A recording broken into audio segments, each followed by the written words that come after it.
Provost, and Executive Vice President for Academic Affairs at Montana State University. And it's genuinely a privilege to welcome you here tonight.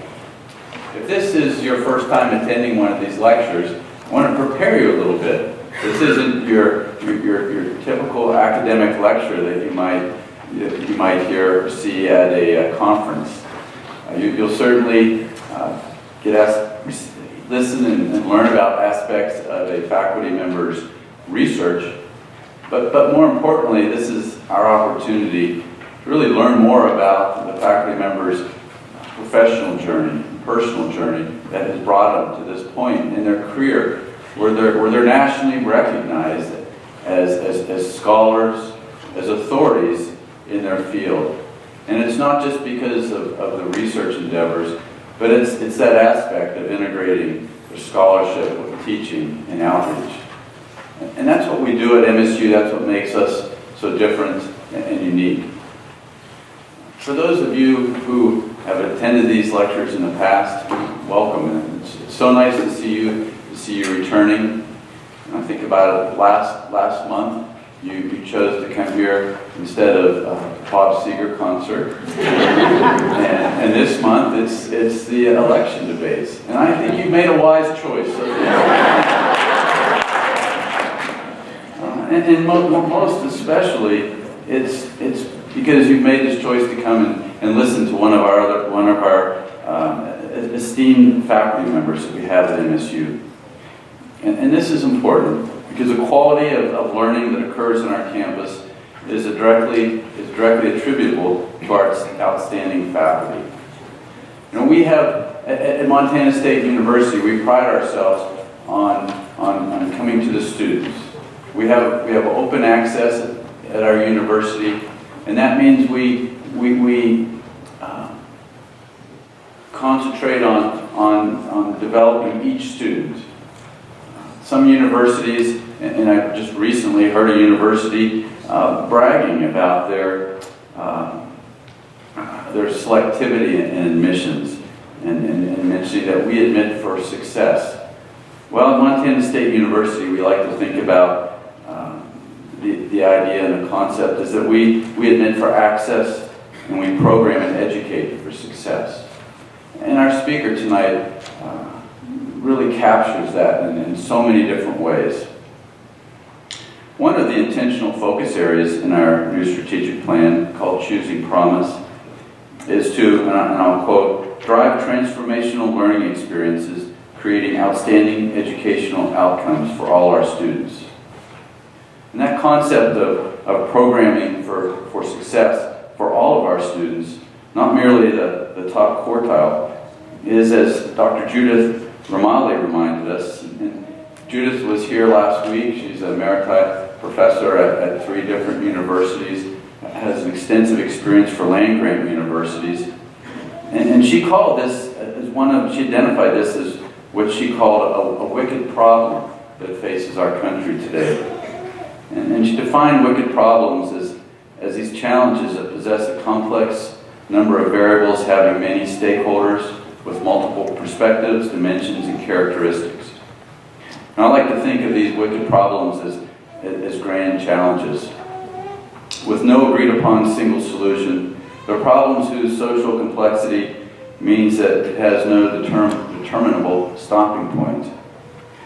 And we're thinking of, you could think of examples like climate change, immigration, health disparities, poverty, and one that we think about quite often is the socio-economic impacts on educational opportunities and how these affect the future well-being and health of students in our population, especially those from rural areas. So advancing the educational success of all members of our society cannot be tackled in a reductionist manner, but it requires a community of individuals working as a team with an intentional focus on these grand challenges in our society.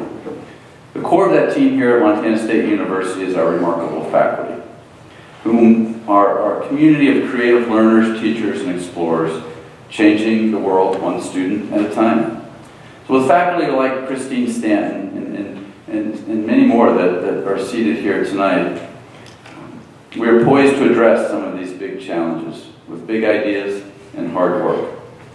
You'll see tonight that Dr. Stanton's work aligns with one of the 4 grand challenges in our strategic plan, which is to promote wellness in our communities. Christine will describe how she uses community-based participatory research to address the grand challenge of access and equity in education and health in our rural communities. So it's now my privilege tonight to introduce the introducer.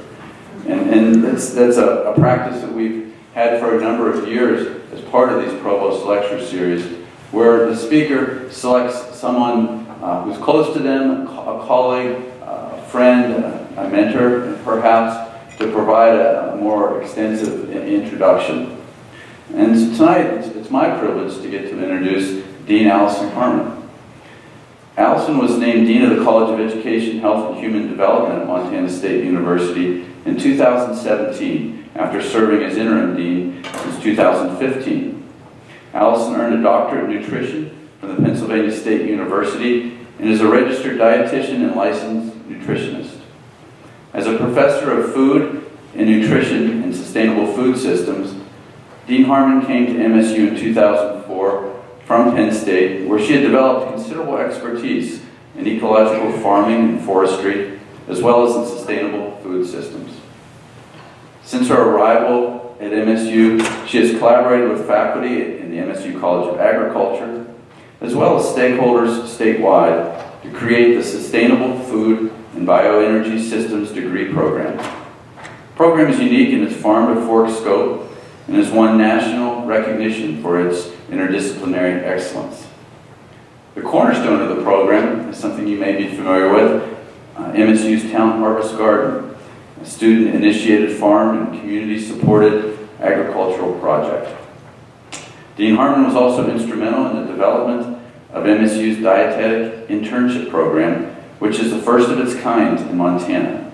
The program is also the first in the nation to emphasize sustainable food systems for improving rural health.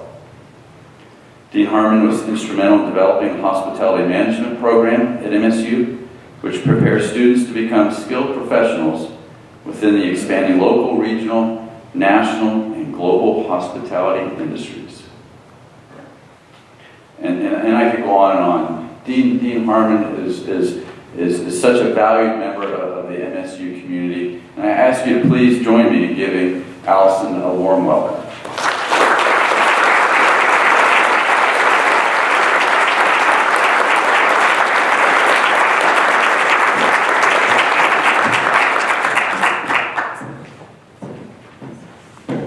Thanks, Bob. It is my honor to introduce our distinguished speaker tonight.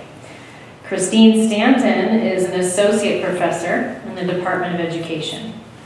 She started her career as a social studies teacher in Lander, Wyoming. I understand a former student is in the audience. Raise your hand. Where are you? Where's her phone? There she is. Excellent.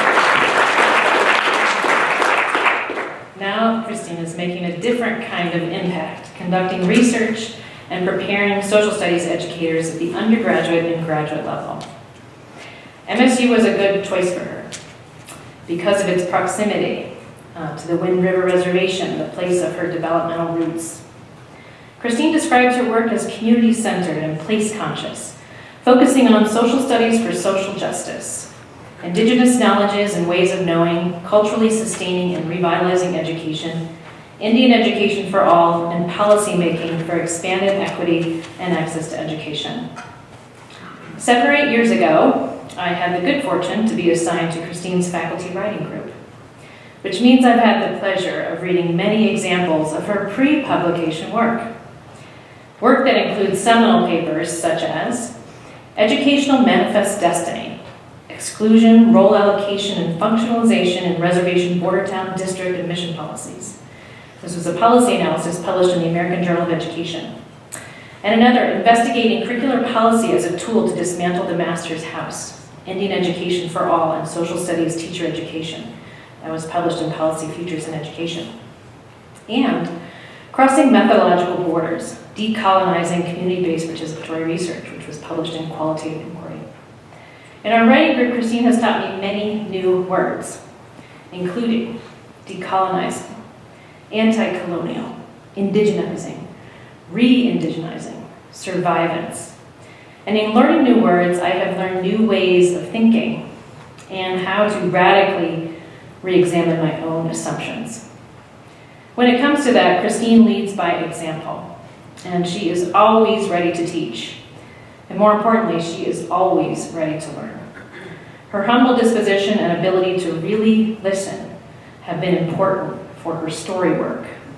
Indigenous stories told and recorded by Indigenous people for Indigenous communities.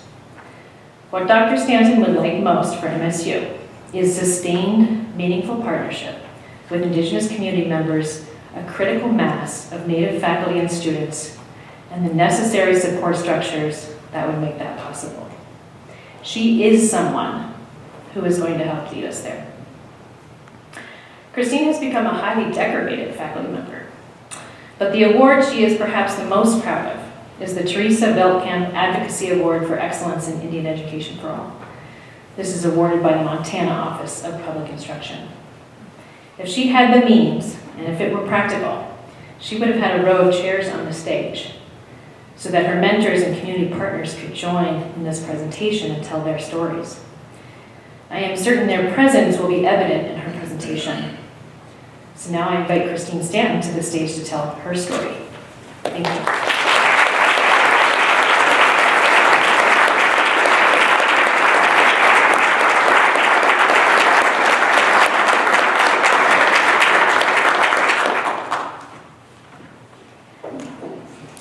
Thank you, Provost Machwa and Dean Harmon, for those generous words of introduction. And just a clarification, Nikki was actually a student in one of my English classes, and a phenomenal student, and always had a very clear, dedicated focus in terms of her future. And it's so exciting to see that unfold.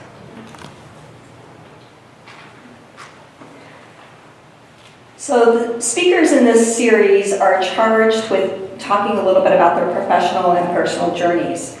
Despite that charge, I'm hopeful that this night will actually be more about the mentors who have guided me through my own journey.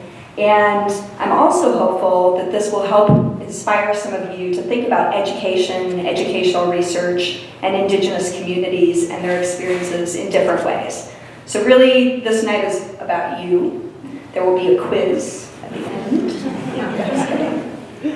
I'm going to read quite a bit from my script and my notes, in part because I could talk for hours and hours about any one of these topics, and I know that a lot of you probably would not appreciate that. I've also become very used to co-presenting, often with some of the individuals highlighted tonight.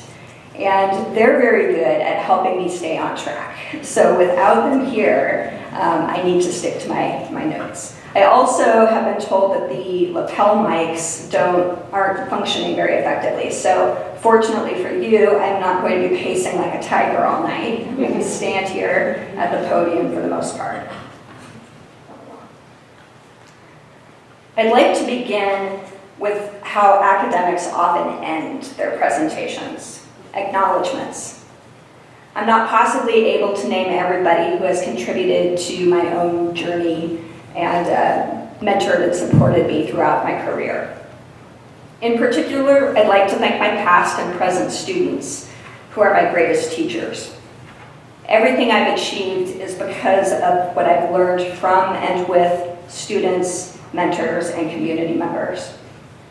Most importantly, I'd like to acknowledge that while yesterday was officially Indigenous Peoples Day here in Bozeman, every day is Indigenous Peoples Day, and every place where we gather is on Indigenous land. For example, many sovereign Indigenous nations have both traditional and contemporary claims to where we're meeting tonight, including the Apsaalooka, Piikani, Salish, Cheyenne, Shoshone, Nez Perce, and many others. While land acknowledgements are becoming more popular throughout academia, they are also frequently criticized for being superficial or disconnected from focal content. In my own learning, I often have to remind myself to take a purposeful look at the intersections between peoples, places, and perspectives. And in case you're not familiar with this resource, if you go to this website, you can plug in information and learn a little bit about some of the traditional land bases and the nations that had access to those land bases. A word of warning, and they actually have a disclaimer on the website. This is not a perfect system, and they're constantly working on improving it, enhancing it. But it's a good place to at least begin learning if you're not already familiar with the peoples who have had a long-standing claim to these spaces. To understand where we are, we have to know where we're coming from. This is a very old photo that one of my cousins sent me just yesterday, actually, of my grandparents in north central Montana, outside of a very small town. So first, I'm going to share a little bit about theory and methodology. Yay! There are lots of people who are excited about that. And the bulk of the presentation will hopefully focus on stories and examples to illustrate how the lessons I've learned have shaped my thinking, learning, and research. My journey as a scholar and learner has been greatly informed by community-based participatory research, as we heard. I actually prefer community-centered participatory research. Community-centered research is complex and transformative in that it requires us to consider the community's unique peoples, places, knowledges, ways of knowing, and also how all of those aspects intersect when we make decisions about every aspect of the research process, from developing research questions to disseminating results. Community-centered participatory educational research is grounded in the belief that educational stakeholders have the expertise needed to address their community's unique challenges.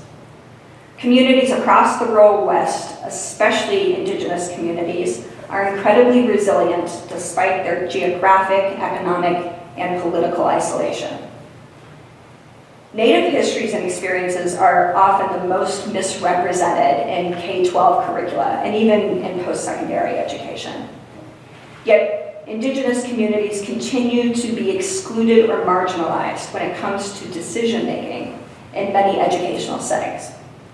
This is especially problematic for a place like Montana, where Native students comprise about 12% of the K-12 student population, but over 95% of the teachers are white.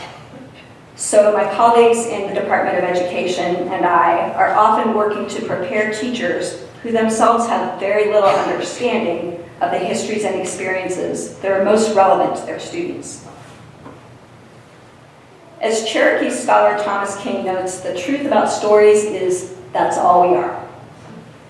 I hope this presentation highlights stories of possibility. It will not be about the challenges facing Indigenous communities. Those are very real stories, but they're not mine to share. The stories I'm highlighting tonight were all co-constructed between myself and Indigenous mentors. I'm forever grateful to those individuals for granting me permission to share them with you tonight. As a former high school teacher, current teacher educator, and educational researcher, I also know how powerful stories can be in terms of teaching. They aren't simply for entertainment. However, for learning and transformation to occur, we can't just sit passively. There must be work on the part of the listener. My development as an educator and researcher has been greatly influenced by First Nations scholar Joanne Archibald, who emphasizes the importance of dialogue, interactivity, and dynamism within the process of telling and hearing stories. To encourage this story work, Archibald urges us to learn from both the content and the practice. In my ideal world, I'd be co-presenting this talk, as you heard, with those who have helped me learn.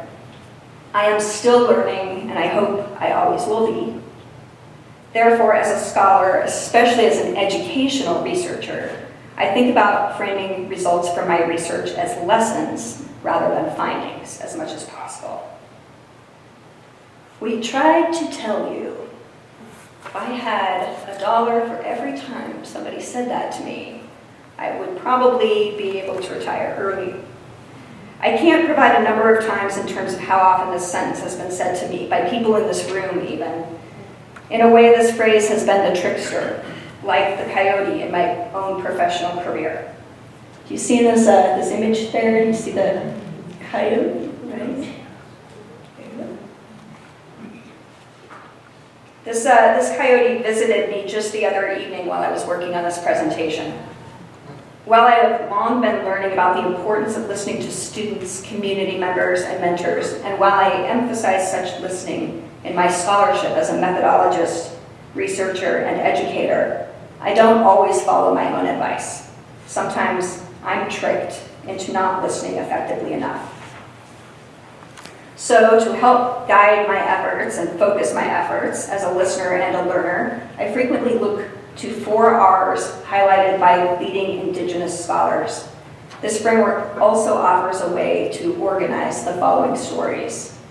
So the first R is relationality, not just in terms of relationships between people, but also between people and places, and between people and ideas. The second R is reciprocity, and this doesn't mean an equal exchange 100% between groups involved in the process. In terms of Indigenous scholarship and community-centered work, we should be thinking about ways that we can benefit the community first. The third R is responsibility, and within any work that's working to advance social justice, this hinges on the idea of creating change. And finally, respect, and that means respect not only for knowledges, but also ways of knowing about those knowledges. It's important to note that the stories and lessons I'm sharing tonight are not sequenced chronologically. As I think about these aspects within my own scholarship and learning, I find myself moving back and forth fluidly. That said, we have to start somewhere, and a good place to begin is by thinking about who we are. So this first story has been co-constructed over the past 7 years with one of the most important mentors and research partners in my life, Dr. Brad Hall. Brad was raised on the Blackfeet Nation, and until 2 days ago, he lived in Browning, where he worked as the institutional researcher at Blackfeet Community College. This past Sunday, he moved to Missoula, where he's just started as the tribal outreach specialist for that other institution. We're working this out in our relationship. Brad and I met at a state educators conference. I was in the audience during his presentation, and I was struck by the rigorous and innovative oral history research that he had his high school students doing and working with community members. So after the presentation, I asked Brad about the next steps for his students and how I could help. He explained that he wanted his students to be able to create short films to document the oral histories and share them with the community. Thus, the idea for the Digital Storywork Partnership was born.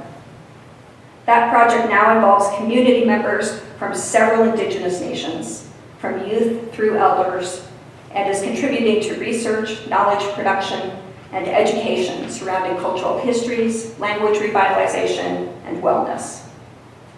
Through our partnership, Brad and I have learned about teaching, research, ourselves, and our relationships. In particular, Brad has helped me think critically about who I am, where I come from, as a descendant of settlers in Blackfeet country. For many Indigenous peoples, who you are depends on your relationships. As Indigenous scholar Subzalian notes, I am my grandmother's granddaughter. My grandmother, here she is in the picture holding the baby, that's my mom, was born and raised in a tiny town in north central Montana, 100 people today. I remember being fascinated to learn that my grandma really did ride her horse to school. As a horse-crazy kid, I thought she must have had the perfect life. Several years ago, Brad and I were talking about my family's history as settlers, and Brad shared a story about his great-grandfather. Together, we did the math, And we realized that my grandma would have been about 3 years old when Brad's great-grandfather would have then been 10 years old when he was forced to board a train in the same small town where my grandma lived, which was bound for Carlisle Indian School in Pennsylvania. For those of you unfamiliar with the Indian boarding schools, these schools were designed to, as the founder of Carlisle himself said, kill the Indian and save the man. They were places of great loss of culture, identity, and life. Hundreds of children died as the result of malnutrition, disease, abuse, and homesickness at Carlisle. But Brad's great-grandfather was not one of them. He actually ran away, escaped the bounty hunters assigned to track down runaways, and returned to Blackfeet country. This story is something that Brad and I talk about often, and it is an example of the dynamism that is important to story work as these issues continue to shape our work. This map shows the traditional land base of the Blackfoot Confederacy, which includes multiple nations and spans the U.S.-Canadian border. Today, the Blackfeet Reservation is this relatively small, darker area up there on the Montana-Canada border. For many people, it may seem like the change from original territory to present-day reservations happened generations ago. However, the effects are lasting, and they continue to affect educational contexts both on and off reservations.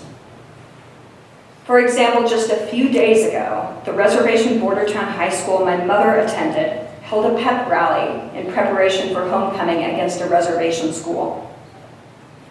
Several students at the predominantly white school put together a video that appears to portray an Indigenous woman in a red skirt being killed by white settlers. While it's difficult to know the intent, the use of the color red is particularly problematic, since that is the color being used by activists to raise attention to the epidemic of missing and murdered Indigenous women and girls. This example is just one that demonstrates the ongoing tensions within reservation border towns. As a white researcher and an outsider in most of the communities where I'm collaborating, formal recognition of who I am is important, both in terms of transparency to partners and in terms of keeping a check on analysis of data.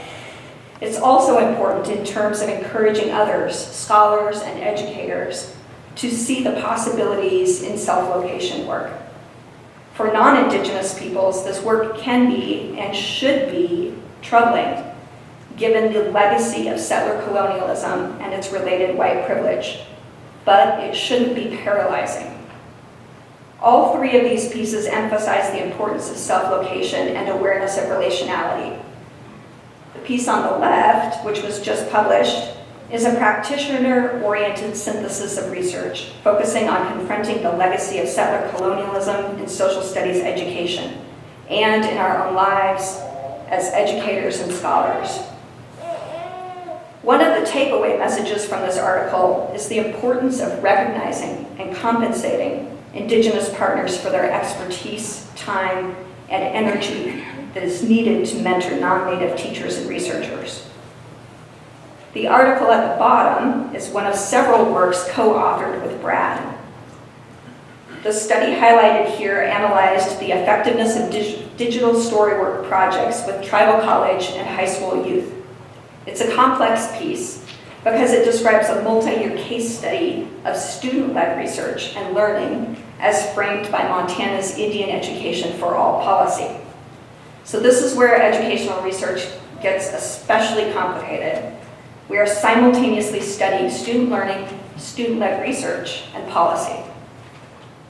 The piece on the right was my first major publication, which was co-authored with Dr. Angela Jaime while I was working on my doctorate at the University of Wyoming. One of the main reasons I chose to go to the University of Wyoming, and a main reason that I came to MSU, was to be within driving distance of the Wind River Reservation, so I could maintain relationships with the mentors who had shaped and continue to shape my work. Of course, driving distance, 6 hours one way, Close enough in rural terms. This next story was constructed during my dissertation, which applied a participatory approach to narrative inquiry. One of my co-researchers was Aldora, or Dodie, White Eagle. Dodie and I met close to 20 years ago when I was teaching at a reservation border town school in Wyoming, and she was teaching at a school on the reservation. Over the next 2 decades, we worked together, encouraged each other through our doctoral studies, and became friends. While she's not able to be here in person, I'm fortunate that I'm able to see her twice this month. That might be a record, at least for the past 9 years. While she's not able to be here, I also am wearing a ribbon skirt that she gave me this summer, so that's very important to me. In addition to teaching social studies, Dodie has served as an assistant superintendent for curriculum and instruction and director for education for government agencies and nonprofits. She is currently the chief executive officer of the Northern Arapaho Tribe, a job that is unbelievably challenging given some of the current social, economic, and political issues facing the tribe. Despite Dodie's many personal triumphs and professional successes, she remains one of the most humble people I know. At the heart of everything she does are the questions, why do I do what I do, and how can I benefit my community? So why do I do what I do? Because of students like these. Just watch out for the one on the left in the red.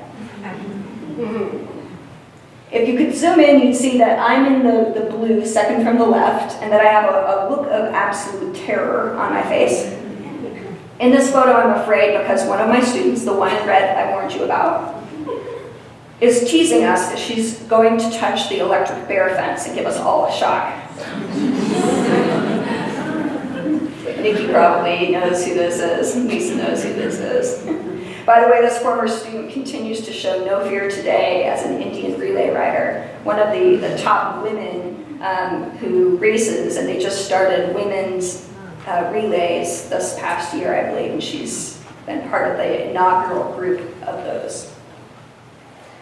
To critically examine why I do what I do, you need to know what I do. Officially, I'm an associate professor in curriculum and instruction, which at MSU means I'm primarily focused on the preparation of K-12 teachers. You know what they say, those who can't do teach. Those who really can't do, teach teachers.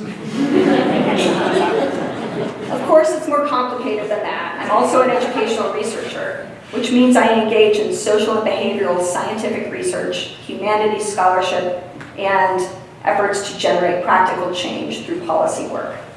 I didn't always want to be a teacher, educator, and educational researcher. When I first met Dodie, I thought I would be teaching at the high school level for my entire career. My high school students taught me more than any other group. And I hope my high school students go easy on me during the Q&A tonight. Dodie and my former students have taught me to embrace vulnerability. This means recognizing that I have privilege that results from my identity and background. But it also means recognizing how necessary it is for me to critically examine that privilege and the assumptions that are embedded within it in order to learn. Several years into my teaching career, I realized how lacking our mainstream materials were in terms of including Indigenous histories and stories, especially those of the area tribes. So I began working with an Eastern Shoshone knowledge carrier to integrate some of those narratives into my classroom. I invited the leader to come in and share some examples of creation stories. And then I asked my students to write a creation story about something important to them.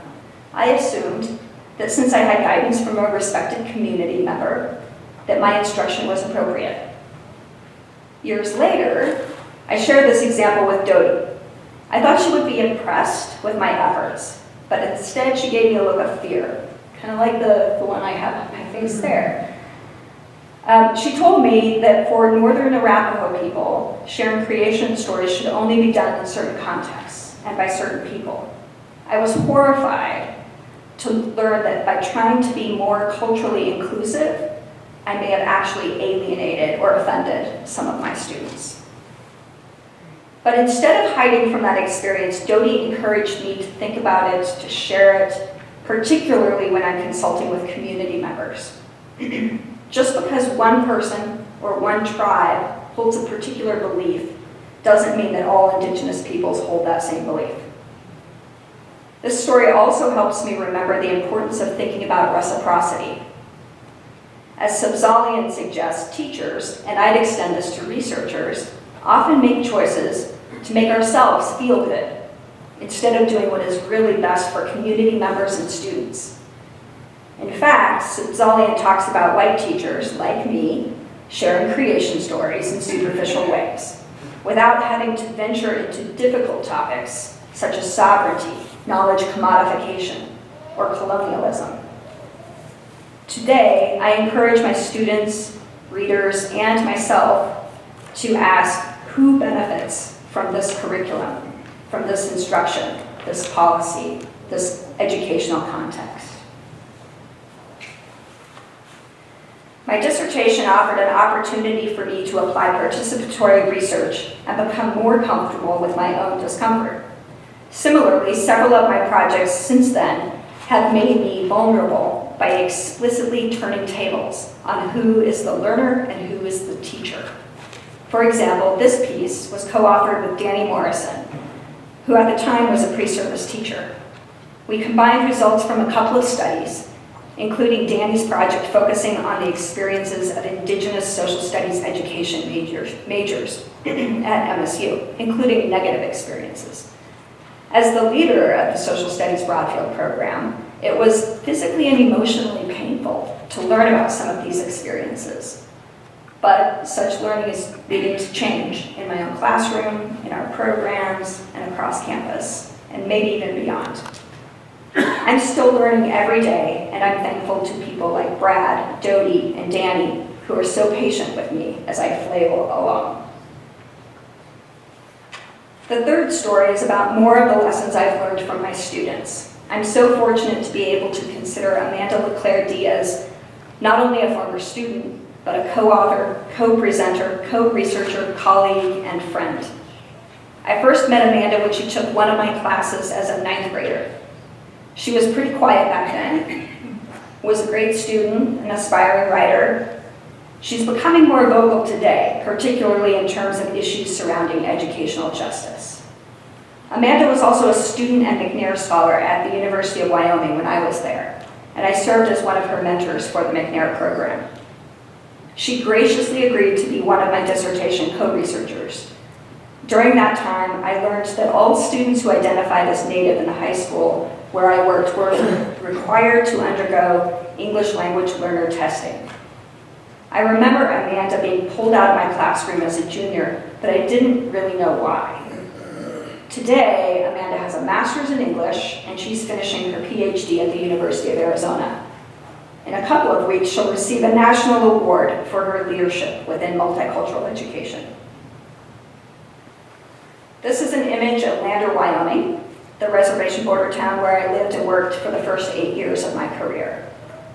One of my committee members for my master's program, who identifies as Black, Irish, and Cherokee, and who spent a summer in Lander, once asked me why I'd want to live in what she calls the, quote, most racist community, end quote, she'd ever visited.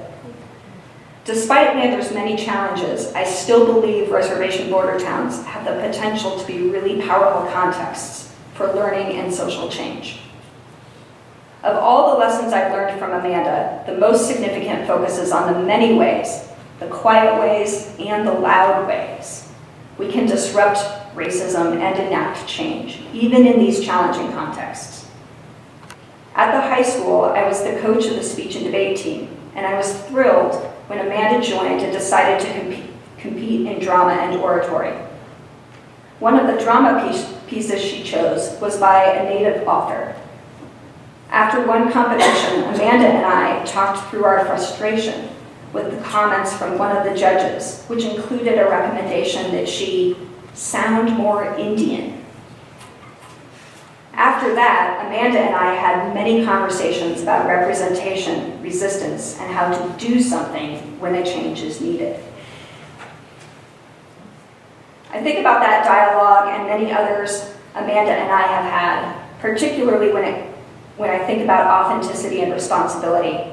As a white teacher and scholar, it's easy for me to say, it's not my place to try to create change for Indigenous children.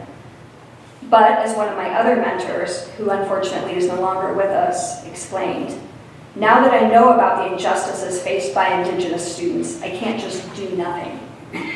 This sentiment echoes Maya Angelou's words, do the best you can until you know better. Then, when you know better, do better. As a teacher, educator, and educational researcher, I take the responsibility to create change very seriously, since the lives of children are literally at stake. The greatest risk I took professionally, and the hardest choice I made, was deciding to leave high school teaching and pursue my PhD. At that time, I'd taken on a leadership role as Division Chair of Social Studies and English Language Arts, and one of my goals was to expand opportunities for our students to encounter Indigenous histories and stories. When I approached our administrator about funding to buy these materials, I was told that curricular change could only be made if there was rigorous research to support it. I learned quickly that there was, and still is, very limited research focusing on the influence of Indigenous narratives in education, and even less research focusing on such materials in reservation border town communities. When I shared my frustration with a couple of leaders from the reservation, one said, well, I guess you need to do the research then. I had no idea how to do research. I'd struggled in my stats class as an undergrad, so I thought I was doomed. But I decided to look into what it would take to become an educational researcher, and here I am. 3 pieces helped me frame my own thinking about responsibility. One, which isn't pictured up here, is a chapter co-authored with Amanda and a couple of other scholars. That piece focuses on case studies highlighting the need to rethink Indigenous representations in research and media. The second piece on the left was published earlier this year, and Dean Harmon referenced it in her opening. This piece was a long time coming. About 6 years ago, 3 different people, including one of the mentors I've introduced you to tonight, shared concerns about the policies used to admit non-resident students, or those students who live outside of the geographic boundaries of a school district. Specifically, they noted that the requirements for admission to reservation border town schools seemed to discriminate against Indigenous students. So I completed a policy analysis using critical discourse methodologies and found that border town schools do indeed use language that reinforces discrimination. The position statement on the lower left there, or lower right, was co-authored by a fantastic group of Indigenous and non-Indigenous scholars, including the current president of the National Council for Social Studies, who is with us tonight in the audience. And this piece urges responsible representations and attention to current events, movements, and sovereignty. It concludes with a call for relationships that ensure meaningful consultation with Indigenous communities. Such work should be sustained, multifaceted, and it should inform change. In other words, having an Indigenous partner sit at the table simply as a token advisor delegitimizes relationality. The final story I'll share tonight comes from Marty Conrad, who worked as an instructional coach in the Reservation Border Town School District where I taught in Lander. We were the first 2 to complete a graduate certificate program in Indigenous education offered through the University of Wyoming. As a former social studies teacher, Marty was particularly interested in thinking about ways to change history books. Marty and I almost always got along really well, except when the topic was football. You see, I was born in Nebraska, and once a Husker, always a Husker. As you can see from the photo, Marty was born and raised in Oklahoma. That's all I'm going to say about that. While Native American Heritage Month draws attention to Indigenous experiences that are often otherwise excluded, it can also encourage marginalization. The best education infused infuses or centers Indigenous experiences throughout the entire year, instead of relegating them to a single day like Indigenous Peoples Day, or month like Native American Heritage Month. Midway through November, Native American Heritage Month, the year that I met Marty, he asked me, why is it that I'm popular only during Native American Heritage Month? He was half joking because he knew I knew the answer, that teachers, even those in reservation border towns, continue to see Indigenous peoples, histories, and perspectives as marginal or something extra to add to the curriculum. The result of this is the tendency for Indigenous students to believe they are marginal. As one of my high school students asked, why should I go to class? It ain't gonna be my history. It's almost impossible to keep up with all of the misrepresentations in schools and universities. I'm not familiar with this particular resource, but the cover doesn't make me hopeful. The cover has quite a few popular stereotypical images, and the focus on art and myths raises red flags for me. Of course, Indigenous art can drive powerful learning opportunities. More on that in just a moment. But too often, K-12 curriculum includes superficial and disrespectful connections in terms of art. For example, students in many of today's classrooms are still asked to make dream catchers, masks, or war bonnets out of construction paper and brightly colored feathers bought at a hobby store.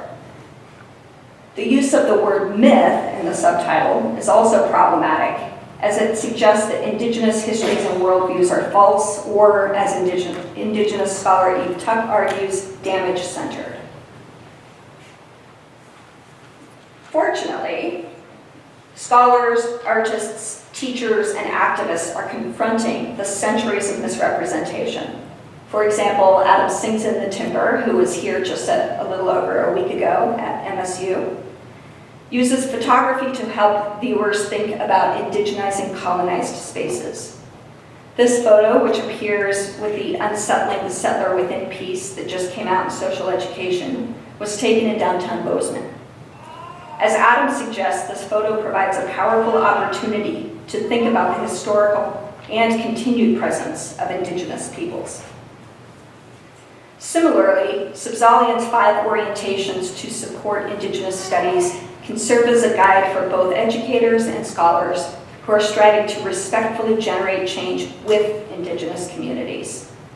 For example, as we look at this image, we are invited to remember that this place, Bozeman, is on Indigenous lands, and that Indigenous peoples have a continued presence, even if that presence isn't overtly and consistently visible. That understanding may encourage us to think more about which perspectives have been excluded and how we can make them more visible. If we look deeper, this portrait offers opportunities to learn about sovereignty and other political issues, as well as the ways that formal and informal power structures might inform and transform learning about and with Indigenous communities. However, Subzalian also cautions white teachers and researchers by explaining that, quote, it's not my responsibility for you to learn, end quote. In other words, Subzalian and Marty both emphasize the need for non-Indigenous allies to take up the responsibility to learn and to act. Although we should engage in meaningful and sustained consultation, we must be respectful. Avoid overburdening Indigenous students, educators, and community members, and be sure we are actively doing our part. For example, Marty told me that teachers would sometimes invite him in to guide a lesson about Indigenous histories, and when he showed up, they would leave the room, or they would sit at their desk grading papers. They didn't see the lesson as an opportunity for their own learning, and they didn't value Marty's expertise. There are many ways non-Indigenous peoples can take up the responsibility for our own learning. For example, some upcoming opportunities. Here are some web-based resources as far as learning more about Indigenous perspectives, connections to land, and so forth. The Montana University system just released the Indian Education for All course, which is available to students, staff, faculty, and others. And you can go to that link and access those great resources. There's an opportunity to learn more from one of the leaders in Indigenous education here in the state of Montana on October 24th, the IEFA Professional Development Session, Native American Education, Promoting Strength-Based Community. That will be in the Procrastinator Theater. Ben Pease is going to be here also on October 24th here at the Museum of the Rockies, presenting on some of his amazing artwork. And finally, on November 12th, and this was just finalized today, the room and time frame, there will be an Indigenizing Your Syllabus workshop with a few people on the panel to help guide thinking about possibilities there. These three pieces all strive to address Marty's concern about misrepresentation of Indigenous peoples, histories, and experiences in curriculum and research.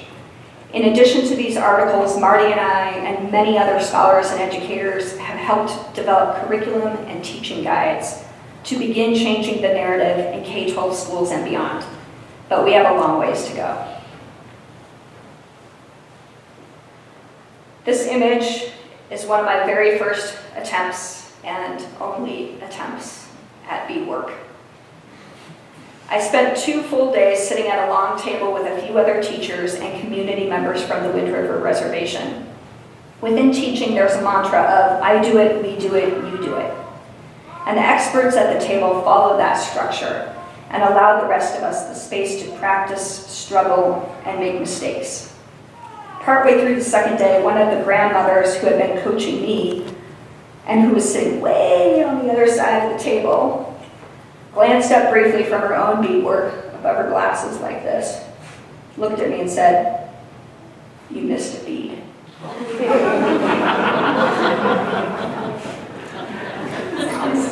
I want to end my talk tonight by noting that I've made many mistakes, and I know I'll make many more. I'm fortunate to know so many people who are willing and able to hold me accountable and expect me to learn from my mistakes. For example, I still struggle to simply be present in the story and to listen, instead of trying to connect what the other person is sharing to something in my own life. Connection and story are really very important parts of the human experience, and they're vital for learning. But sometimes our eagerness to connect results in interruption or silencing of another person. Similarly, within academia, there is an expectation for self-promotion, competitiveness, independence, and efficiency. And sometimes those characteristics are in tension with community values and needs. Additional challenges can make it difficult to engage in community-centered research, education, and story work. Although it's driving distance by Montana and Wyoming standards, let's face it, 6 hours is a long way to go, especially if you have other teaching and research obligations. That said, 6 hours is nothing, considering it takes years to develop relationships and research partnerships with rural and tribal communities. A final area of challenge I'd like to highlight is the tendency for community-centered research to be viewed as less rigorous than traditional research. In reality, community-centered researchers use a variety of traditional research tools. It's more of an orientation to research than a set methodology. For example, we use case studies and statistical analyses. I'm a bit biased, but it seems like community-centered research has more potential to be cutting edge than other approaches, especially when it starts to look at methodologies like story work. I wonder how much of the criticism is founded in an assumption that communities can't possibly be sources of expertise. And in terms of community-centered research within Indigenous contexts, I also wonder how much of the criticism is an artifact of settler colonial thinking. As a teacher-educator, one of my greatest tips for new teachers is to ask more questions, particularly if you, as the teacher, don't know the answer to a question asked by your student. Before we open things up for questions, I'd like to end with a few questions that continue to guide my own thinking about community-centered participatory research, story work, and partnerships with Indigenous communities. Who is learning and about what? Who decides what is worth learning, teaching, or researching? How will we demonstrate responsibility to ourselves, our communities, and others? What if we center Indigenous stories instead of just decentering other stories? How do we do that respectfully? Finally, a question from Brad Hall. How are you spending your energy? This is the essence of the title of this talk. We tried to tell you. If our energy is not going toward the 4 R's of relationality, reciprocity, responsibility, and respect, if our energy is not advancing what the community believes in and hopes for, then we are not hearing what people are trying to tell us. Such hearing takes real work, especially if the goal is to disrupt long-standing legacies of injustice, such as those often reinforced in K-12 schools. One of my first years as a teacher, I remember struggling to hear a prayer and introduction by an elder. In case you didn't notice, I'm pretty short. I'm actually standing on a little platform back here. I was standing at the back of a crowded room, and the speaker was going on, and I was able to only hear bits and pieces. I was really frustrated. I even thought about leaving the room at one point. Then I heard him say, Chief Joseph didn't say, just kind of listen to me. He said, hear me, my chiefs. There is a reason for that. This really resonated with me. I started wondering what people had been trying to tell me if only I'd been able to hear. Thank you so much for coming this evening, and I'm looking forward to your questions.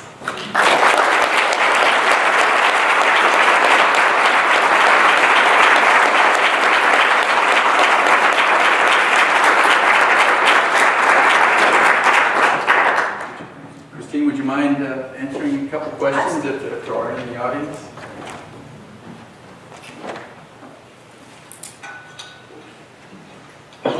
Yes. What is the most impactful action that can be taken to change the numbers you said at the beginning of this speech, the number of Indigenous students versus white teachers? So there are several really good opportunities and programs here in the state of Montana even. One of those programs actually is a partnership between Blackfeet Community College and University of Montana Western. And they're doing place-based work, developing teachers so that the teachers don't have to leave their home communities except for shorter periods of time. So one of the biggest challenges is that a lot of the people who are interested in teaching, who are Indigenous and from reservation communities, often serve in multiple roles in their home communities, and it's really hard for them to be able to leave for 4 years or sometimes 5 years to earn a teaching license. Our department actually just started this year a Master of Arts in Teaching program that's all online, and so for people who have a degree already but are interested in teaching licensure, that might be an option, and it again addresses that sort of challenge in terms of being in 2 places at once. So that's one step. Another key step would be to create a critical mass, and so that means providing more resources and support for students so that instead of having just a few students in a program, you have many students in a program. One of the students that Danny actually worked with in her study, he said, you know, I realized that this isn't going to end when I leave the program. I'm still going to have to deal with racism and microaggressions and misrepresentations as a teacher because most of my colleagues will be white, even if I'm teaching in a school on a reservation. And that was really alarming for him, I think, to realize, and exhausting. And so creating a critical mass so that the one Indigenous student in a class doesn't have to respond to those racist remarks or confusing remarks or whatever that come up in a class setting, that there are other people around to help support that student, that's another way to go. And MSU has actually made huge gains in terms of recruiting and retaining Indigenous students just over the past few years. Hundreds of new Indigenous students. So I think we're on the way to developing that critical mass, but we have a long way to go. Yeah. You mentioned a study on the language used in border town communities in the way of social studies or history and how that impacted racist views.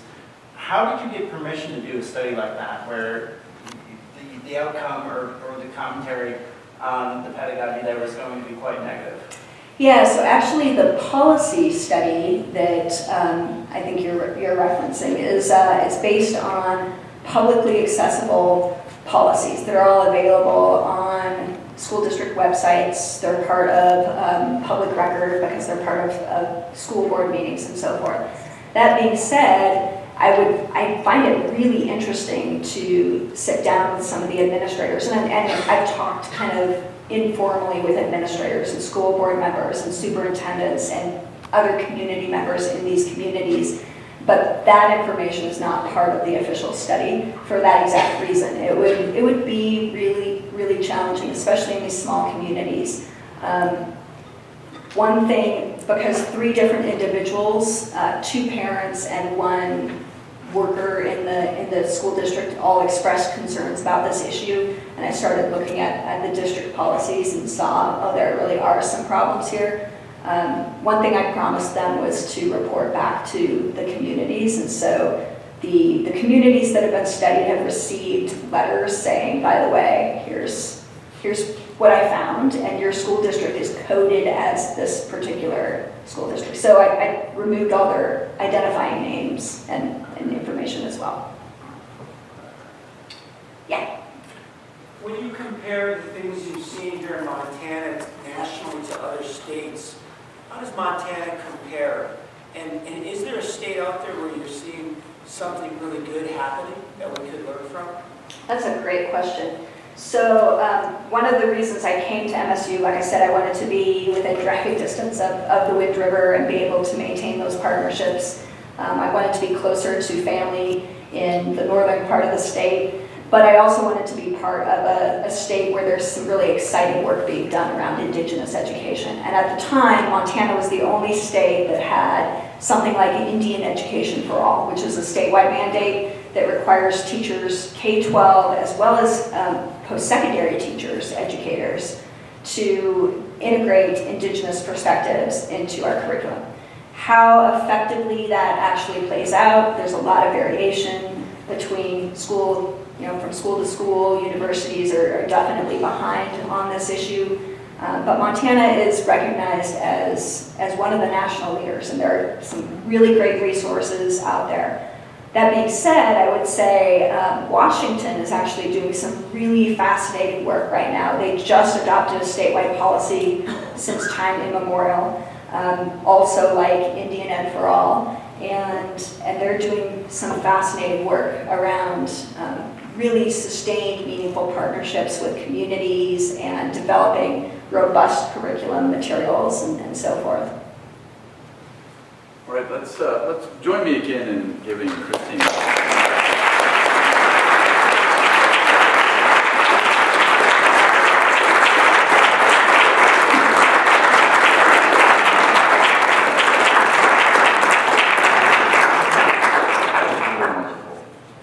In appreciation for your lecture and for really sharing your thought-provoking stories, we have a nice plaque for you to hang on your wall.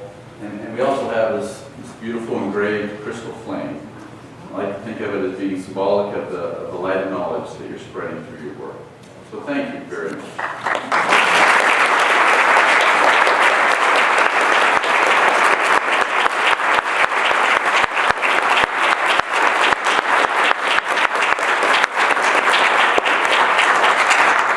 So thank you all again for coming tonight. I want to point out Steve Durbin from Community Radio Bozeman is in the back, and he's recording our lectures this year. You can, if you miss them on the radio, you can go to their website. It's kgvm.org. You can catch it at 95.9 on your FM radio dial. But they will have accessible all of our lectures. So Steve, thank you very much for doing that. We appreciate it. I'd also like to thank the Museum of the Rockies for providing this nice venue for us, and most especially Julie Hurd, my assistant, for all the organizing she does for this. So if we could give them a round of applause.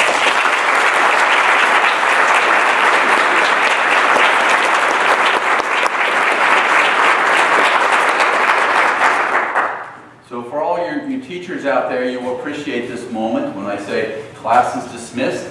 And please join us in the out in the hall. We have some nice refreshments from MSU Hager.